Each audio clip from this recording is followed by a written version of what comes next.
Class 10 UP board के प्यारे विद्यार्थियों, स्वागत है आप सभी का स्टडी अड्डा में। सामाजिक विज्ञान का पेपर है जो 20 फरवरी 2026 के लिए सबसे ज़्यादा महत्वपूर्ण है।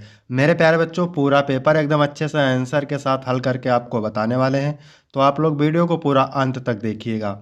यदि आप वीडियो को पूरा अंत तक देखते हैं तो ये गारंटी है कि आप 70 में 65 प्लस अंक लेकर आओगे मेरे प्यारे बच्चों। समय 3 घंटे 15 मिनट का होता है और पूर्णांक होता है 70 का। यहाँ पर थोड़ा सा निर्देश देख लेते हैं। निर्देश में क्या है? सभी प्रश्न अनिवार्य हैं। प्रारंभ के 15 मिनट परीक्षार्थियों को प्रश्न पत्र पढ़ने के लिए निर्धारित है।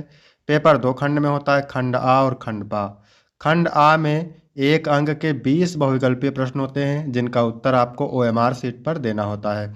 और खंड बा 50 अंक का वर्णनात्मक होता है जिसे आपको कॉपी पे लिखना रहता है। तो सभी लोग वीडियो को लाइक करेंगे, चैनल पर नए होंगे चैनल को सब्सक्राइब करेंगे, शेयर करेंगे। चलिए वीडियो को शुरू करते हैं। सबसे पहले खंड आ, इसमें 20 बहुविकल्पीय प्रश्न हैं जो बोर्ड एग्जाम के लिए सबसे ज़्यादा इम्पोर्टेंट है। क्वेश्चन नंबर 1 है, नेपोलियन का संबंध किस देश से था? जर्मनी से, इटली से, फ्रांस से या फिर इंग्लैंड से? तो नेपोलियन का संबंध था फ्रांस देश से। सी ऑप्शन राइट हो जाएगा मेरे प्यारे बच्चों। और फ्रांस की क्रांति कब हुई थी? 1789 में, ध्यान रखिएगा। फ्रांस की क्रांति 1789 में हुई थी। इसके बाद प्रश्न नंबर 2 है मेरे प्यारे बच्चों, भारत वापस आने पर गांधी जी ने पहला सत्याग्रह कहाँ किया था? खेड़ा में, अहमदाबाद में, बारदोली में, चंपारण में? तो इसका राइट आंसर हो जाएगा डी, चंपारण में। भारत वापस आने पर गांधी जी ने पहला सत्याग्रह चंपारण में किया था। ठीक है। चंपारण सत्याग्रह कब हुआ था? 1917 में हुआ था। ठीक है, ध्यान रखेंगे। इसके बाद तीसरा है, असहयोग आंदोलन का मुख्य कारण क्या था? प्रथम विश्व युद्ध, खिलाफत आंदोलन, रॉलेट एक्ट, चौरी चौरी कांड? तो असहयोग आंदोलन का मुख्य कारण था रॉलेट एक्ट। सी ऑप्शन बिल्कुल राइट हो जाएगा। इसके बाद चौथा नंबर प्रश्न है, भारत का पहला लौह और इस्पात संयंत्र 2007 में जे.एस. टाटा ने किस जगह स्थापित किया था? अहमदाबाद, मद्रास, बम्बई, जमशेदपुर? तो इसका राइट आंसर हो जाएगा डी, जमशेदपुर। 5 नंबर है, चौरी चौरा कांड कब हुआ था? 1920, 1919, 1922, 1929? तो चौरी चौरा कांड हुआ था मेरे प्यारे बच्चों 4 फरवरी 1922 को। कब हुआ था? 4 फरवरी 1922 को। इसके बाद 6 नंबर क्वेश्चन है, भारतीय संविधान की 8वीं अनुसूची में कितनी भाषाएं शामिल हैं? 20, 22, 24 या 26? तो इसका आंसर आप कमेंट करके बताएंगे। भारतीय संविधान की 8वीं अनुसूची में कितनी भाषाएं शामिल हैं? 7 नंबर है, निम्नलिखित में से किस में महिलाओं के लिए आरक्षण सुनिश्चित है? विधानसभा में, लोकसभा में, राज्यसभा में, पंचायती राज संस्थाओं में? तो इसका डी ऑप्शन राइट हो जाएगा। पंचायती राज संस्थाओं में महिलाओं के लिए आरक्षण सुनिश्चित किया गया है। फिर 8 नंबर क्वेश्चन है, विश्व का सबसे बड़ा लोकतांत्रिक देश है? यूएसए, भारत, ग्रेट ब्रिटेन, रूस? तो ये भारत है। विश्व का सबसे बड़ा लोकतांत्रिक देश कौन सा है? भारत। 9 नंबर क्वेश्चन है, भारत में लोकतंत्र की प्रति कौन सी चुनौती नहीं है? जातिवाद, साक्षरता, असमानता, सांप्रदायिकता? तो साक्षरता ये चुनौती नहीं है। जातिवाद, असमानता और सांप्रदायिकता ये तीनों चुनौती हैं। तो आपका बी ऑप्शन राइट हो जाएगा। इसके बाद 10 नंबर क्वेश्चन है, निम्नलिखित में से किस देश का विभाजन धर्म तथा जाति के आधार पर हुआ था? Belgium, Netherlands, Bharat? इनमें से कोई नहीं।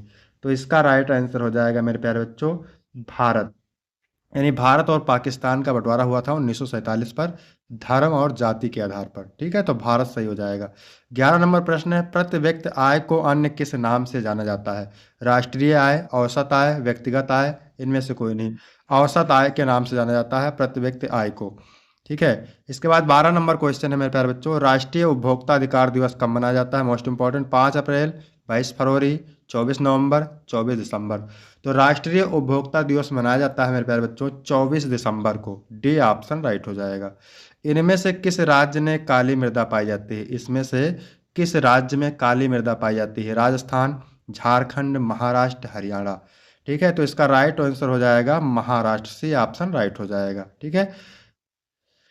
इसके बाद है 14 नंबर प्रश्न, क्या कह रहा है, निम्नलिखित में से कौन सी फसल मुख्य रूप से जायद फसल का उदाहरण है? जायद फसल का उदाहरण है?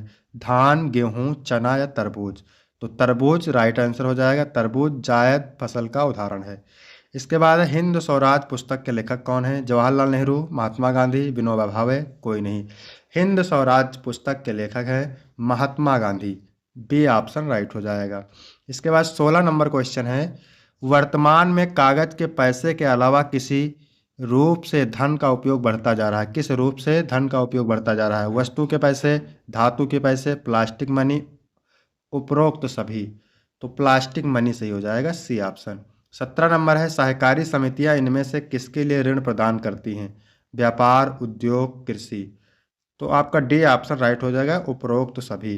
यानी सहकारी समितियां व्यापार, उद्योग, कृषि तीनों के लिए ऋण प्रदान करती हैं। इसके बाद मेरे प्यारे बच्चों 18 नंबर है, द्वितीय क्षेत्रक को अन्य किस नाम से जाना जाता है? प्राथमिक क्षेत्रक, खनन क्षेत्रक, औद्योगिक क्षेत्रक, कृषि क्षेत्रक। तो द्वितीय क्षेत्रक को अन्य किस नाम से जाना जाता है? औद्योगिक क्षेत्रक के नाम से जाना जाता है।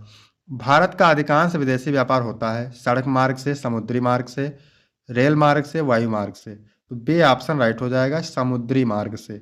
इसके बाद 20 नंबर क्वेश्चन है, शिशु मृत्यु अनुपात निकाला जाता है 1000 जीवित बच्चों पर, 800 जीवित बच्चों पर, 500 जीवित बच्चों पर, 1000 जीवित बच्चों पर। तो शिशु मृत्यु अनुपात निकाला जाता है 1000 जीवित बच्चों पर। इसके बाद मेरे प्यारे बच्चों खंड बा है लघु उत्तरीय प्रश्न, वर्णात्मक फर्स्ट, उत्तर लगभग आपको 80 शब्दों में देना है। प्रश्न नंबर 1 है, भारत छोड़ो आंदोलन के प्रमुख कारणों का उल्लेख कीजिए। 4 अंक मिलेंगे यहाँ से और वेरी वेरी मोस्ट इंपॉर्टेंट है मेरे प्यारे बच्चों। अथवा करके दिया है, ऑटोआन बिस्मार्क को जर्मनी के एकीकरण का जनक क्यों कहा जाता है? 2 कारण लिखिए। तो इसमें से आपको एक करना रहेगा और मोस्ट इंपॉर्टेंट है। दूसरा है, भारत में जाति प्रथा की राजनीति एवं समाज पर क्या प्रभाव पड़ रहा है? अथवा लोकतंत्र एक उत्तरदायी एवं वैध शासन व्यवस्था स्पष्ट कीजिए। वेरी वेरी मोस्ट इंपॉर्टेंट है, बहुत महत्वपूर्ण है मेरे प्यारे बच्चों। इसके बाद तीसरा क्वेश्चन है, विदेशी व्यापार से आप क्या समझते हैं? भारत के विदेशी व्यापार की किन्हीं 2 विशेषताओं को बताइए। 4 अंक मिलेंगे यहाँ से। अथवा अच्छे व्यापार के किन्हीं 2 लक्षणों का उल्लेख कीजिए। तो इस यहाँ से भी आपको 4 अंक मिलेंगे। चौथा नंबर है, मृदा संरक्षण के उपाय को समझाइए, सबसे ज़्यादा महत्वपूर्ण है। अथवा भूमि संसाधन से क्या तात्पर्य है? भूमि संसाधन के कोई 3 महत्व बताइए। तो ये भी सबसे ज़्यादा महत्वपूर्ण हमेशा पूछा जाता है। इसके बाद है दीर्घ उत्तरीय प्रश्न, वर्णात्मक 2, उत्तर आपको लगभग 150 शब्दों में देना है। 5 नंबर प्रश्न है, प्रथम विश्व युद्ध के पश्चात होने वाली आर्थिक महामंदी के कारणों की समीक्षा कीजिए। अथवा असहयोग आंदोलन के कारण एवं उनके प्रभाव का उल्लेख कीजिए। फिर 6 नंबर है, संघवाद क्या है? भारत की संघात्मक शासन व्यवस्था की प्रमुख विशेषताओं का वर्णन कीजिए। अथवा लोकतंत्र शासन अन्य व्यवस्थाओं से बेहतर स्पष्ट कीजिए, मोस्ट इंपॉर्टेंट है। इसके बाद 7 नंबर क्वेश्चन है, बहुराष्ट्रीय कंपनियां विभिन्न देशों की उत्पादन प्रक्रिया को एक दूसरे से जोड़ती हैं, इस कथन को स्पष्ट कीजिए। ये भी मोस्ट इंपॉर्टेंट है। अथवा उपभोक्ता के किन्हीं 3 अधिकारों का वर्णन कीजिए। ये वेरी वेरी मोस्ट इंपॉर्टेंट है। 8 नंबर क्वेश्चन है, भूमि किस प्रकार एक अत्यधिक महत्वपूर्ण प्राकृतिक संसाधन है, इसके महत्वपूर्ण तत्वों का वर्णन कीजिए।